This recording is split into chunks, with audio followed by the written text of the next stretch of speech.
तो आज का वीडियो रोज़ प्लांट के मेंटेनेंस पे बात करने के लिए है। रोज़ प्लांट जैसे कि आप जानते हैं कि अब अप्रैल शुरू हो गया है और अब गर्मियाँ बहुत बढ़ने वाली हैं, तो रोज़ का सीज़न ऑलमोस्ट ख़त्म होने वाला है। अब हमें बस इतना देखना है कि हमारा प्लांट कैसे मेंटेन रहे, कैसे उसमें न्यूट्रिएंट्स मेंटेन रहे और कैसे वो धूप से ज़्यादा जले ना, क्योंकि रोज़ प्लांट एक मतलब विंटर का प्लांट होता है और गर्मियों में इसमें अच्छी क्वालिटी के फूल इतने नहीं आ पाते।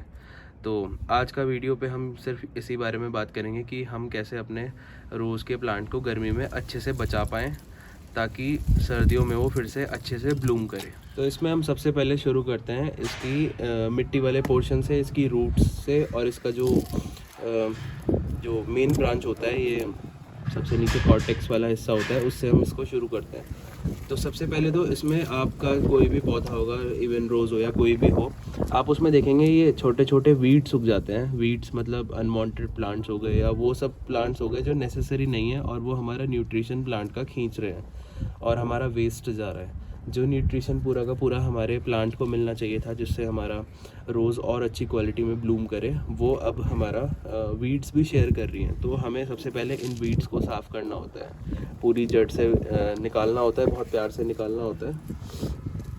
तो हम इसकी थोड़ी सी सफाई करेंगे और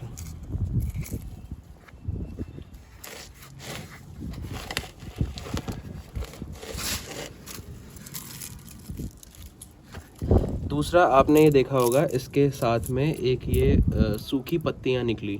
वैसे तो सब कहते हैं कि सूखी पत्तियों का बहुत अच्छा वर्मी कंपोस्ट बन जाता है, पर हमारे रोज़ प्लांट में ये प्लांट के लिए बहुत अच्छा नहीं माना जाता, क्योंकि इसमें जो सूखी पत्तियाँ और सूखे फूल के पत्ते जो इसमें इकट्ठा होते हैं, उसमें क्या होता है, वो जब इसमें रहते हैं तो जैसे शाम के बाद अगर इस पर ओस या नमी जमती है तो उससे वो एकदम से सूखती नहीं है, और रात को पूरे रोज़ प्लांट के लिए जो नमी है, मॉइस्चर है, ह्यूमिडिटी है, एक लिमिट से ज़्यादा अच्छी नहीं होती। फंगल इन्फेक्शन लगने का बहुत खतरा रहता है।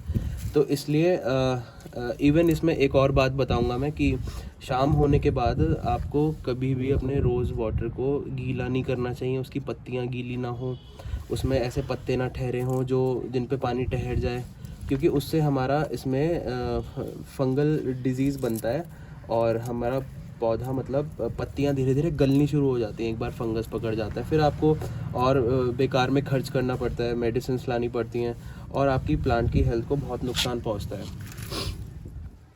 तो जैसा कि आप अब देख पा रहे होंगे कि मैंने इसमें सारी अब इसकी गुड़ाई भी कर दी और सारे वीड्स निकाल दिए हैं और अच्छे से इसकी साफ़ सफाई कर दी है।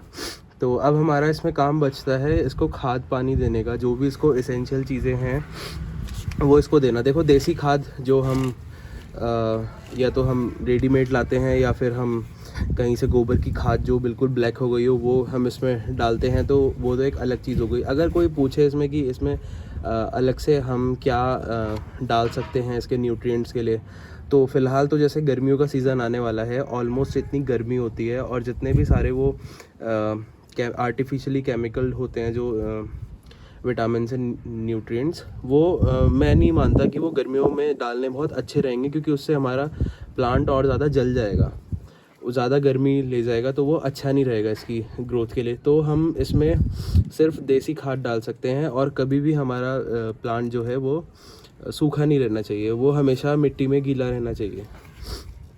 और दूसरा, इसका जो सबसे ज़्यादा इसको पसंद होता है वो होता है इसको पसंद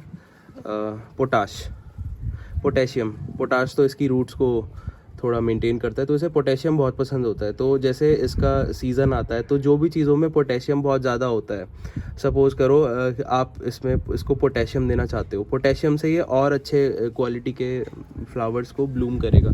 तो आप इसमें क्या कर सकते हो कि जैसा कि आप देख रहे हैं कि मेरे फ्लावर्स की क्वालिटी भी बहुत अच्छी आपको दिख रही होगी, क्योंकि मैं इसको जब भी इसका सीज़न आता है तो मैं इसमें पोटाश बहुत अच्छे से डालता हूँ, पोटेशियम भी बहुत अच्छे से डालता हूँ और नाइट्रोजन भी बहुत अच्छे से डालता हूँ।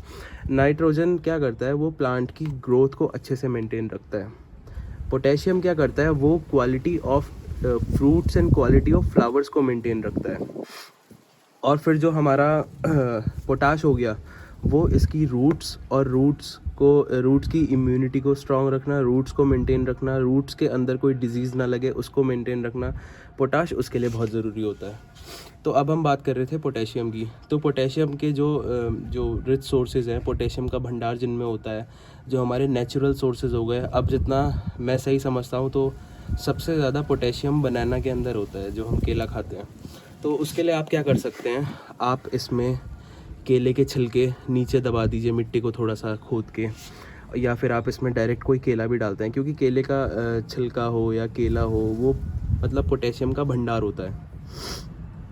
तो आपको, अगर आप इसमें अच्छे फ्लावर्स चाहते हैं तो आपको पोटेशियम तो डालना पड़ेगा। अभी तो गर्मियों का सीज़न है, खैर हम इतना डीपली नहीं जाते हैं। मैं आगे भी एक वीडियो बनाऊंगा जब सीज़न आएगा रोज़ेस का, कि हमें इसमें क्या करना चाहिए, वो क्या प्रिपरेशन हमें करनी चाहिए जिससे हमारा जो फ्लावर्स है वो बहुत अच्छी तरह ब्लूम करे और हमें बहुत अच्छे और बहुत ज़्यादा मात्रा में फ्लावर्स मिले। तो उसके लिए मैं फिर कभी एक वीडियो बनाऊँगा जब फ्लावर्स का सीज़न आएगा। तो अभी हम और बात करते हैं कि ये हमारे गर्मियों में कैसे अच्छे से मेंटेन रहे। अब आप देख रहे होंगे कि मेरा जो ये पत्तियां हैं इन पे हल्की हल्की मिट्टी लग गई है, तो हमें ये मिट्टी भी क्लीन करते रहना है। आप इसके लिए क्या कर सकते हैं, आप एक जेट स्प्रे या कोई भी ऐसे शावर होता है जो इसको अच्छे से मतलब वॉश कर दे। इससे क्या होता है कि अगर ये मिट्टी लगी रहेगी तो अच्छे से सनलाइट नहीं लगेगी, अच्छे से इनका फोटोसिंथेसिस नहीं चल पाएगा और अच्छे से एनर्जी नहीं बना पाएंगे। तो आपको ये भी इंश्योर रखना है। हालांकि मैं इसमें रोज़ स्प्रे करता हूँ ताकि ये मिट्टी ना जमे और इनका फोटोसिंथेसिस बहुत अच्छे से ले। तो ये सब चीज़ें आपको इंश्योर रखनी है। और इसमें मेरे में तो देखो, आप मिट्टी देख रहे होंगे मेरे, इसमें अच्छे से मैंने खाद वाद अच्छे से डाला हुआ है, ये देख रहे हैं आप। तो मेरा खाद और मिट्टी का प्रोपोर्शन बहुत अच्छा है। वैसे तो सब अपनी अपनी राय देते हैं, पर मैं मानता हूँ कि हमारी मिट्टी में, अगर हमारी बिल्कुल सूखी मिट्टी हम लाए हैं और हमें उसमें खाद मिलाना है तो हमें उसमें कम से कम 30 से 40% खाद तो हमें उसमें मिलाना ही मिलाना चाहिए। मतलब अगर 100% का एक ये कंटेनर हुआ हमारा, ये पॉट हुआ, तो इसमें एटलीस्ट 30 to 40% खाद और इसमें बाकी का मिट्टी। फिर हमें ये इसलिए ज़रूरी होता है, सपोज़ करो आपकी धूप बहुत ज़्यादा आ रही है, ठीक है, और अगर आप खाद कम रखोगे तो वो तो एकदम मिट्टी सूख जाएगी। अब ऐसा तो है नहीं आप 2-2 4-4 घंटे में बार बार आके चेक करेंगे कि पानी देना है कि नहीं देना। तो आप जैसे कि गर्मियाँ आ रही हैं तो आपको खाद का जो रेशियो है मिट्टी के अंदर वो अच्छा रखना है। मतलब आपको इतना इंश्योर करना है कि आपकी जो मिट्टी है वो आप सुबह वाटर डालें तो आपकी वो मतलब शाम तक वो चल जाए, ठीक है। अब इसमें तीसरी चीज़ हो गई कि हमारी जो ये पत्तियाँ हो गई, ये जो ये येलो वाली पत्तियाँ हैं, इनको आप जैसे ये वैसे तो ये पीली पत्तियाँ अगर आपके प्लांट में बहुत ज़्यादा हैं तो ये भी एक तरह का इंडिकेशन है। उसको एक हेल्दी प्लांट नहीं माना जाता। अगर वो अपनी लीव्स शेड कर रहा है तो उसको अच्छा एक वो नहीं माना जाता। तो आप इसको क्या कीजिए, ये जो जितनी भी पीली पत्तियां दिखती हैं, जैसे मेरे में 2 अब पीली होने लगी हैं, 2 पत्तियां सिर्फ अभी, तो मैं इनको निकाल देता हूँ।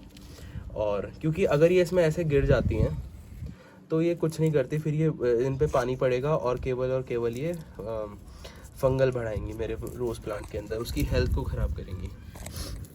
तो वीडियो ज़्यादा ना लंबा करते हुए आपको बस ये 2-3 चीज़ों का ख्याल रखना है और गर्मियों में आपको रोज़ प्लांट मेंटेन रखना है।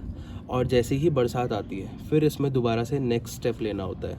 अगली वीडियो मैं जल्दी ही बनाऊंगा, जब फ्लावर का सीज़न आएगा रोज़ के बारे में मैं तब बनाऊंगा।